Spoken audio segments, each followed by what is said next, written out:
같은 기분이 들어서 어떨 때는 좋은 말이 아닌 것 같은 생각이 들 때도 가끔 있습니다. 그런데 여러분, 믿지 않는 사람들이 우리를 예수쟁이라고 한다는 것은요, 우리가 그만큼 예수님을 잘 믿고 있다는 뜻이기도 합니다. 여러분, 정말로 예수님만이 나의 구주이고 또 예수님만이 나의 치료자가 되시고 예수님만이 구원의 근거가 되신다는 것을 분명히 믿으시는 저와 여러분이 되시기를 바라고, 우리를 누가 봐도 당신 정말 예수쟁이군요 라고 그렇게 이야기해 줄 수 있으면 참 좋겠어요. 내가 정말 예수쟁이구나, 정말로 내가 예수님만 바라보고 사는구나. 여러분, 예수쟁이라는 말을 들으시는 저와 여러분이 되시기를 바랍니다. 여러분, 이 시간 같이 찬양할 텐데요, 슬픈 마음에 있는 자, 또 몸과 영혼 병든 자, 누구든지 부르십시오. 예수 이름을 부르십시오. 그 이름을 믿는 자, 그 예수의 이름을 부르는 자, 그가 어떤 사람이든지 그 이름을 부르는 자, 그가 구원을 얻습니다 라는 그런 찬양입니다. 여러분, 이 시간 정말 이 가사가 우리가 하나님께 고백하는 그런 기도의 고백이 되기를 바라며 지금 함께 찬양하도록 하겠습니다.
할렐루야. 사랑하는 성도 여러분, 주 안에 평안하시지요?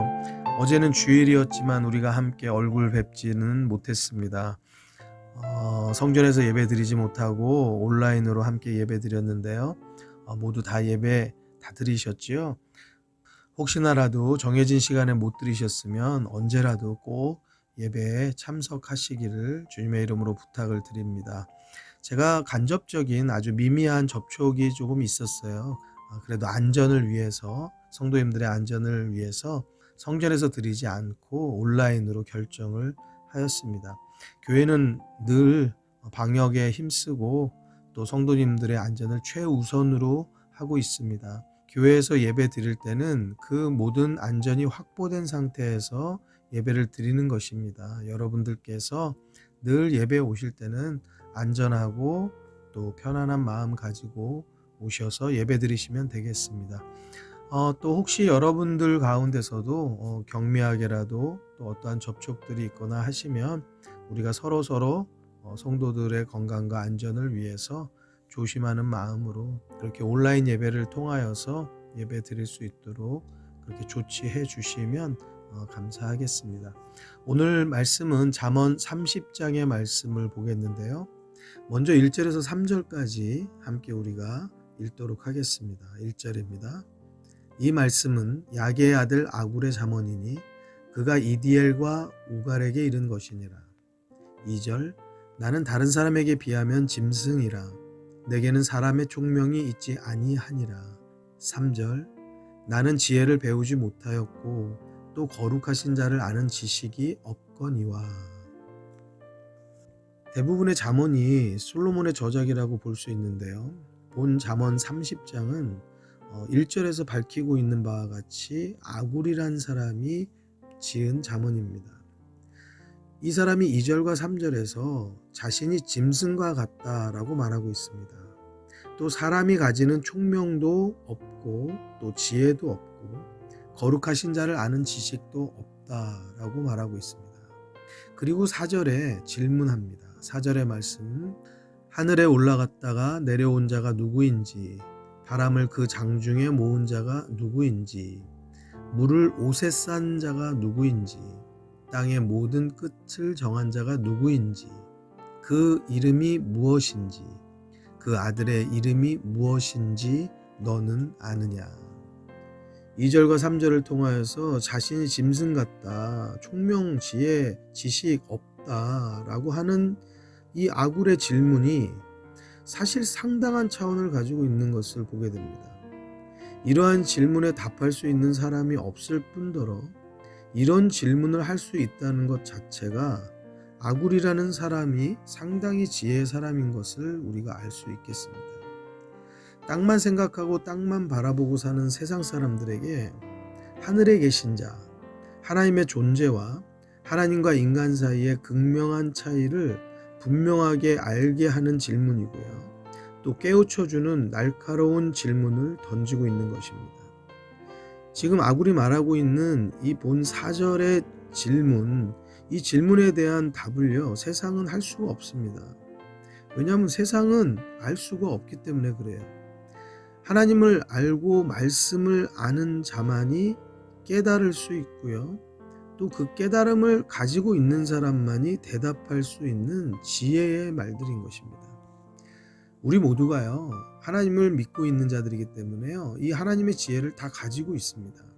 이 당시에 하늘에서 땅을 오르내린다, 이런 존재 자체를 생각할 수가 없었을 것입니다. 왜냐하면 그러한 어떠한 기술이나 능력이나 어떤 상상력을 가질 수가 없는 시대이다 말입니다. 바람을 손에 모은다는 표현과 물을 옷에 싸고 또 땅의 끝을 정한다는 이러한 질문의 문장들은요, 너무 아름답고 또 지혜롭고요, 일반적으로는 도무지 생각하거나 표현할 수 없는 어려운 내용인 것입니다. 그러면서도 읽는 사람에게는 한 번도 생각해 보지 못했음에도 이런 존재가 실존할 것 같은 그런 믿음을 주는 아주 기가 막힌 표현인 것이에요.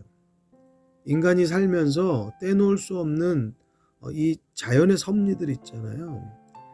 이것을 우리는 굉장히 당연한 것처럼 그냥 생각하고 받아들입니다. 앞서서 이야기한 하늘에 대한 것, 바람에 대한 것, 물에 대한 것, 땅에 대한 것, 이것이 그냥 전혀 당연히 존재하고 움직인다라고 생각하는데요. 우리가 조금만 다시 생각해 보면 당연할 수가 없는 것이죠. 또한 이것이 인간은 전혀 흉내낼 수 없는 신비입니다. 이것을 깨닫게 해주는 그러한 지혜의 구절이 되는 것이에요. 하나님이 온 세상 만물을 주관하고 그 지혜가 하나님께 있음을 말하여 주고 있는 것입니다. 성경에 이런 유사한 표현들로 우리가 전혀 생각하지 못한 이 세상의 신비와 또 하나님의 섭리를 깨닫게 해주는 부분들이 있습니다. 특별히 욥기 38장에 하나님께서 욥에게 말씀하시는 부분들이 나오는데요. 그 문장들은요, 세상에서는 전혀 들을 수 없는 너무나 놀라운 사실들을 말씀하고 있습니다. 한번 이 시간에 욥기 38장을 좀 살펴보겠는데요. 여러분들 이해가 쉽도록 세번역 말씀을 인용해서 한번 읽어드리도록 하겠습니다. 욥기 38장 1절입니다. 그때에 주님께서 욥에게 폭풍이 몰아치는 가운데서 대답하셨다. 네, 주님이 욥에게 말씀하시는 거죠. 2절입니다. 내가 누구이기에 무지하고 헛된 말로 내 지혜를 의심하느냐. 하나님은 지혜의 하나님이시라는 것입니다. 그것을 분명하게 말씀하고 계세요. 자, 3절 말씀. 이제 허리를 동이고 대장부답게 일어서서 묻는 말에 대답해 보아라. 자, 이제 하나님께서 욥에게 질문을 시작하시겠다는 거예요. 4절 말씀. 내가 땅에 기초를 놓을 때 내가 거기에 있기라도 하였느냐? 내가 그처럼 많이 알면 내 물음에 대답해 보아라. 여러분, 건물을 지으면 기초 작업을 하잖아요. 땅을 파기도 하고 거기에 여러 가지 작업들이 있죠. 이 세상의 기초를 하나님이 놓으셨다라고 말하는 거예요. 이 세상에 과연 건물처럼 기초가 있을까? 우리는 상상도 해본 적이 없잖아요. 근데 하나님께서 지금 욥에게 말씀하시는 거예요. 이 세상에 기초가 있다는 거예요. 그걸 하나님이 놓으셨다라는 거예요. 여러분, 세상의 기초가, 이 땅에 기초가 있다라는 것, 여러분, 이 땅에 기초가 있다라는 거, 이거 누가 생각이나 해보았겠습니까? 근데 하나님께서 이러한 것들 하나씩 욥에게 말씀하시는 거예요. 5절의 말씀입니다. 누가 이 땅을 설계하였는지 너는 아느냐? 누가 그 위에 측량줄을 띄웠는지 너는 아느냐? 이 땅이 대강 만든 것이 절대 아닙니다. 세심하게 하나님께서 측량줄로 재어 만드셨다는 거예요. 이런 표현은요, 우리는 상상도 하지 못하는 표현입니다. 세상은 이 땅이 어떻게 발원되었는지 도무지 알 수 없으니까요. 그냥 우연히 생겨났다. 어떠한 폭발로 인하여서 우연찮게 생겨났다. 이런 식의 설명뿐이 하질 못해요. 그럼에도 불구하고 그것이 마치 과학의 영역인 듯이 그렇게 주장하고 우리 자녀들을 어떻게 보면 굉장히 강제적으로 그렇게 가르치는 것이죠. 그리고 그것이 마치 정설이라도 되는 것 마냥 그렇게 학생들에게 주지시키는데 사실은 그럴 수가 없는 것이란 말이죠. 하나님이 말씀하시는 거예요. 이 땅을 설계한 자가 나다. 이 땅에 측량줄을 띄어서 아주 세밀하게 만든 것이 나다 라고 말씀하는 거예요. 그 지혜를 내가 가지고 있다라고 하나님께서 말씀해 주시는 거예요. 여러분, 우리 자녀들이요, 이 성경을 읽으면 얼마나 좋을까. 여러분, 이 성경을 읽으면 얼마나 지혜가 그들 가운데 충만하겠습니까? 잠깐 이 잠언 30장 또 욥기 지금 38장 그냥 몇 절 읽는데도요, 우리가 세상에서 그냥 여태까지 들어보지 못한 말들이 가득하게 써 있어요. 그리고 정말 하나님께서 이렇게 만드셨구나라는 그러한 소름 돋는 지혜들이 표현되어져 있어요. 이것을 우리 자녀들이 읽으면 이 자녀들이 앞으로 펼쳐놓는 그러한 세상의 지혜들이 얼마나 신비롭겠어요. 글을 쓰는 사람에게는 표현하는 문장들, 또 자녀들의 생각하는 깊이들, 또 질문할 줄 아는 그 차원들, 이러한 것들이 다를 수밖에 없는 거예요. 왜냐하면 성경에서는 세상에서 도무지 들을 수 없는 지식들이 이 안에 겹겹이 쌓여 있기 때문에 그렇습니다. 사랑하는 성도 여러분, 말씀을 먹여서 자녀들을 키우는 아버지가 되시기 바랍니다. 여러분들의 딸들에게 말씀을 또 먹이시기를 주의 이름으로 간절히 부탁을 드립니다. 우리 자녀들이 밥 안 먹고 그냥 먹기 싫어하면 그냥 어떻게든 먹이려고 그냥 어머니들이 또 할머니들이 그냥 수저 싸들고 그냥 쫓아가면서 별별 이제 그냥 흉내를 내면서 그렇게 먹이지 않습니까? 그 밥 한 공기 안 먹어도요, 애들 죽지 않아요. 그런데도 불구하고 그렇게 우리는 그 밥 안 먹으면 죽을까 싶어서 그렇게 쫓아다니면서 먹여요. 근데 여러분, 우리가 말씀을 이렇게 쫓아다니면서 먹입니까? 여러분, 정말 말씀이 우리 안에 있으면 살아서 역사하고 여러분 지혜가 폭발되어지고 그 삶 인생길이 열어지는데 이 말씀이야말로 우리가 쫓아다니면서 떠먹여야 되는 것 아니겠습니까? 사랑하는 성도 여러분, 여러분들 가운데 하나님의 말씀이 충만하기를 주의 이름으로 축원합니다. 특별히 새해 들어서 말씀을 통독하시는 분들이 있어서 참 기쁩니다.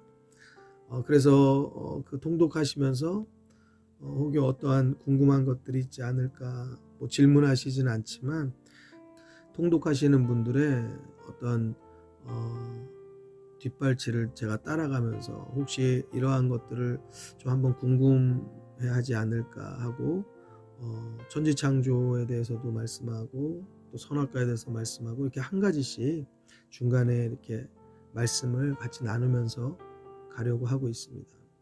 여러분, 하나님의 말씀이 생명이고 하나님의 말씀이 지혜고요. 하나님의 말씀이 우리들의 인생을 여는 길이 되는 것입니다. 여러분들도 그렇고요. 또 여러분들의 입술에서 나오는 말씀으로 또 자녀들에게도 그렇고요. 온 가족이 말씀으로 충만하고 말씀으로 생명과 지혜를 얻게 되기를 주의 이름으로 축원합니다. 우리가 이 욥기 38장을 계속 읽어 내려가면은요 너무 신비로운 말씀들이 많이 써 있어요. 여러분들 한번 오늘 잠언을 들으시고 한번 욥기 38장을 쭉 한번 읽어 보셔요. 그리고 한번 이렇게 크게 큰 종이에 뭐 스케치북 도화지에 써서 집에 이렇게 잘 보이게 붙여 놓는 것도 좋을 것 같아요. 왜냐하면 너무나 신비로운 내용들이 가득하게 있어요.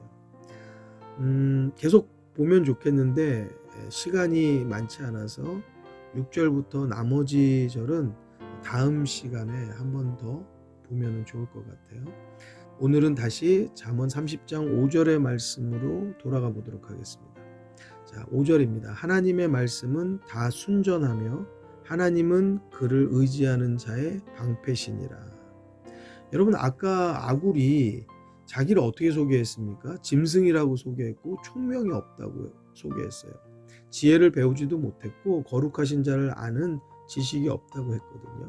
근데 4절에 보니까 그 질문하는 것이 너무나 놀라운 거예요. 이 사람이 그 다음 5절에서 하나님의 말씀을 이야기해요. 하나님은 그를 의지하는 자의 방패시라고 말씀하세요. 그리고 6절에 너는 그 말씀에 더하지 말라. 그가 너를 책망하시겠고 너는 거짓말하는 자가 될까 두려우니라. 그러니까 이 사람은 자신이 아는 것이었고 무식하다라고 자기를 소개했지만은요, 이 사람은 하나님을 너무나 잘 믿고 하나님에 대한 분명한 의지하는 마음이 있어요. 그래서 지금 하나님을 의지하면 우리의 삶이 안전함을 누리고 우리의 삶이 지켜진다. 하나님이 우리의 방패가 되신다라는 사실을 말씀해 주고 있는 거예요. 그리고 그 하나님의 말씀에 더하지 말라는 거예요. 내 생각이 더하여지거나 뭐 그 어떠한 것들도 더하지 말라는 거예요. 그렇게 되어지면 우리가 거짓말하는 자가 되어진다는 거죠. 그것은 두려운 일이고 그것은 하나님께서 우리를 책망하실 일이라는 것입니다. 이 사람은 자기는 무식하다라고 소개했지만 그렇지만 하나님을 잘 알고 있는 자였어요. 그 하나님의 지혜가 있기 때문에 세상이 알지 못하는 지식이, 지혜가, 총명이 그에게 가득한 것을 이 말씀들을 통하여서, 질문들을 통하여서, 기록들을 통하여서 우리가 가늠하여 볼 수 있습니다. 사랑하는 성도 여러분, 우리가 때로는요, 세상에서 나는 많이 배우지 못했고 학식이 없고 아는 것이 없고 기본 지식이 없고, 여러분, 우리들을 그렇게 스스로 평가할 때도 있어요.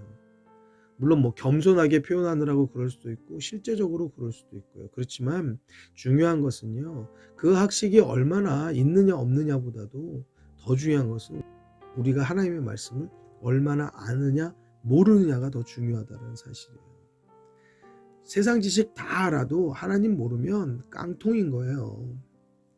여러분, 그러나 다른 세상의 지식 우리가 좀 부족할지라도요, 하나님을 온전하게 알고 그 말씀을 따라서 살면은요, 우리들의 삶은 지혜가 충만한 삶이 되어지는 것을 믿으시기 바랍니다. 앞서 말씀드린 것처럼 그래서 우리 자녀들이 교회에서 교육을 받아야 돼요. 교회에서 교육을 받은 아이들은요, 다릅니다. 친구 관계가 다릅니다. 여러분, 학교의 생활이 다릅니다. 말하는 것이 다릅니다. 그들의 꿈이 다르고 비전이 달라요. 그들의 생각이 다르고 그들의 가치관이 다릅니다. 여러분, 우리의 자녀들을 위해서 기도한다면 교회 학교에 꼭 보내셔야 합니다. 어린 영아든지 유치부든지 유초등부든지 중고등부든지 청년부든지 작년에 이르기까지 우리가 주의 말씀을 떠나서는 살 수 없는 것이에요. 물을 떠난 고기가 혹시나라도 살지 몰라도 여러분, 하나님을 떠나고 말씀을 떠난 자는 살 수 없는 것입니다. 믿음 안에 거하기를, 말씀 안에 거하기를 주의 이름으로 축원합니다. 같이 이 시간에 함께 기도하실 때에 하나님, 우리 가족이 말씀으로 충만케 하여 주옵시고 하나님께서 주시는 지혜로 충만하여서 이 세상을 살아가는 지혜가 있게 하여 주옵시고 이 세상의 빛으로, 이 세상의 소금으로 그 사명과 그 역할을 잘 감당하는 귀한 믿음의 자녀들, 또 믿음의 남편, 믿음의 아내, 우리 믿음의 아버지, 믿음의 어머니 되게 하여 주옵소서. 함께 우리 간절하게 기도하십시다. 기도하겠습니다.